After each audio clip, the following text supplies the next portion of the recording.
Ya, tim TV One mendapatkan kesempatan untuk berbincang langsung dengan Ketua Umum PBNU yang baru terpilih, Kiai Haji Yahya Khalil Stakuf atau Gus Yahya.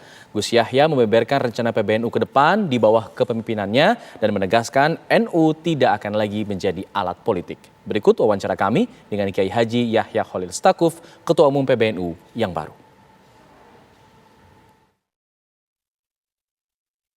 Ada dua agenda besar ya dalam hal ini. Pertama, kita ingin melakukan konsolidasi untuk menjadikan Nahdlatul Ulama sebagai organisasi itu lebih koheren, karena itu kekurangan NU selama ini.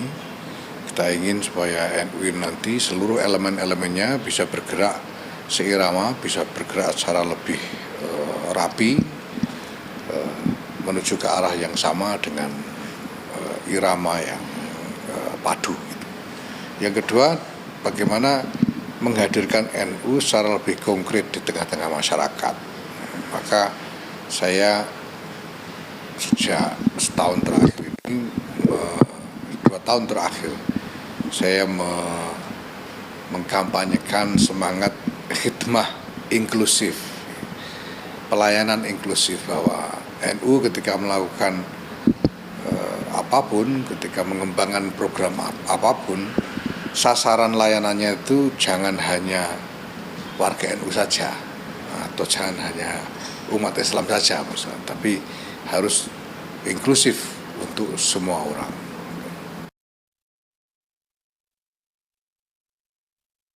Nah, ini terkait yang agenda besar tadi sebetulnya terkait juga dengan tagline ini, menghidupkan Gus Dur.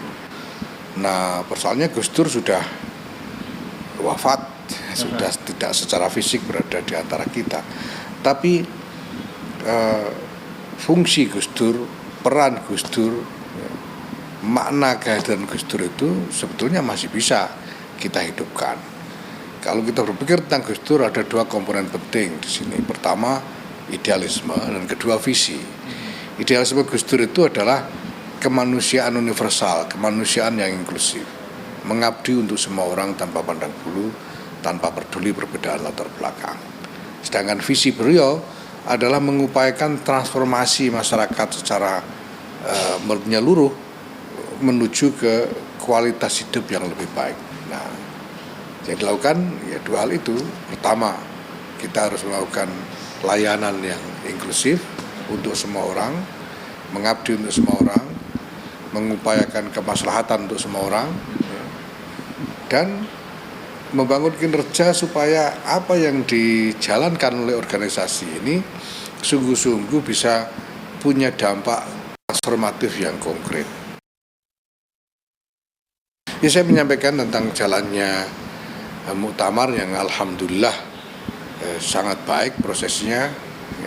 Saya bisa katakan bahwa dari segi proses ini muktamar yang paling tenang, paling sejuk gitu ya, kalau dibanding dengan yang dulu-dulu gitu. Mungkin karena ada penyederhanaan juga, tapi walhasil pokoknya ini muktamar yang paling damai, paling mulus lah kira-kira, paling mulus. Saya juga sampaikan pada Presiden bahwa tentu Nahdlatul Ulama akan terus ingin menjalin kerjasama yang erat dengan pemerintah, karena pada dasarnya NU dan pemerintah ini punya tanggung jawab yang sama menyangkut bangsa dan negara ini, yaitu menjaga, merawat, dan membangun bangsa dan negara ini.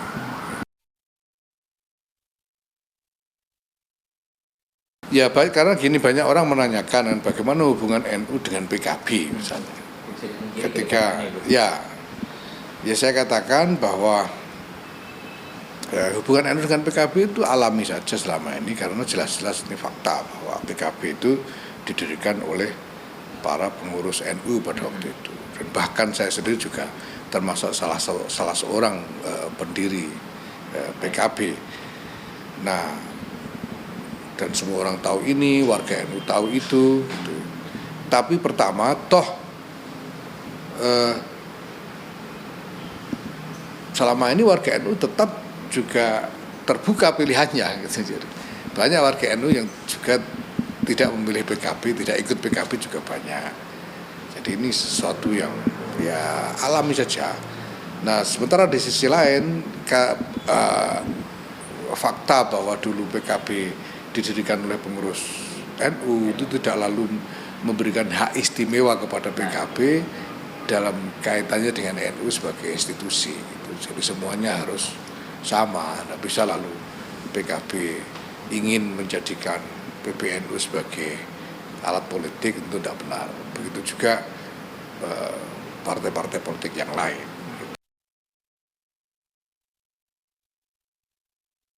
Insya Allah. Insya Allah sekarang selama ini memang ya di NU itu setiap kali muktamar memang selalu ada kompetisi kan, ada kompetisi. Tapi selalu sesudah itu kemudian semuanya dibicarakan bersama. Kita tahu dulu misalnya pada waktu muktamar di Lirboyo, Kiai Hasyim Muzadi mencalonkan ketua umum, Kiai Said juga mencalonkan ketua umum, kemudian Kiai Hasyim yang menang, dan toh Kiai Said juga tetap diajak masuk dalam PBNU waktu itu. Ini sudah jadi kelaziman di NU. Jadi jangan ini nggak kayak parpol lah ya. Ini NU ini kan organisasi antar saudara jadi.